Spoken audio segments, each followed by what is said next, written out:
लहानपण किती छान असतं ना. त्यावेळी छोट्या छोट्या गोष्टीत आनंद होता. आज सगळं आहे, पण तो आनंद कुठेतरी हरवलाय. आज मोठे झालो, जबाबदाऱ्या आल्यात, पण मन अजूनही त्या लहानपणात अडकून आहे. कधी कधी वाटतं पुन्हा एकदा लहान व्हावं, सगळं तसंच जगावं. लहानपण परत येत नाही, पण आठवणी कायम सोबत राहतात. हाच व्हिडिओ पहा ना, जुना व्हिडिओ. मी त्यावेळी एक कविता केली होती. ती कविता मी शेवटी ऐकवते, त्यामुळे व्हिडिओ शेवटपर्यंत पहा. किती असे आठवणीचे दिवस असतात. आता त्या टाईमाच्या ज्या आठवणी आहेत त्या फक्त मनातच आहेत, की म्हणजे दाखवता येत नाही इथं. असं बोलताना ते सांगतो, की आपण असं केलं होतं, तसं केलं होतं. अशाच गोष्टी खूप आठवतात आपल्याला लहानपणीच्या.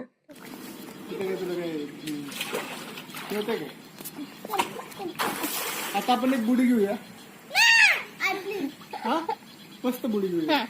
1 2 3 गो. आणखी एक बुडी घेऊया. मामा पण आम्हाला असं भोपळ्याने आणि दोरी बांधून शिकवत होते. 1-2 वेळा मी पण ट्राय केलं, पण मला खूप भीती वाटते पाण्याची, त्यामुळे मी काही शिकले नाही. पण माझे जे मावस भाऊ बहिणी शिकलेले आहेत त्यांच्यासाठी ह्या आठवणीचा खजिना आहे. त्यामुळे नक्कीच तुमच्या आठवणींना उजाळा मिळालेला असेल. लहानपणीच्या आठवणीचा खजिना खूप असतो आणि प्रत्येकाचा असतो. मैत्रिणींनो, हा जर व्हिडिओ तुम्हाला आवडला असेल तर, आणि तुमच्या जर काही आठवणी असतील तर त्या मला कमेंटमध्ये, तुमच्या मजा मस्तीचे जे काही किस्से असतील ते कमेंटमध्ये मला नक्कीच सांगा. आणि पहा, हे झाड माझ्या दारातले, पण हे झाड पाहून माझ्या मावस बहिणीला, भावांना नक्कीच मामाच्या घरचे झाडं आठवतील. 50-60 झाडं होते. झाडावर चढून पाड काढत होतो. खालून पाहायचो, पिवळे पिवळे पाड काढत होतो. आणि आंब्याला नावं पण होते. वाळक्या, पाखऱ्या, फणस्या, गोट्या, बरेच कागद्या, असे बरेच नावं होते.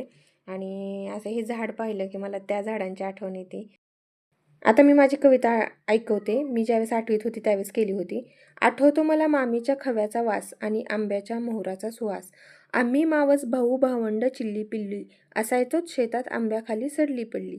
इथेच का गं सुरपारंभ खेळलो झाडावर, तासन तास बसायचो ना या धरणावर. इथेच पखरण असायची पाडाची आणि आपली चढाओढ असायची वेचायची.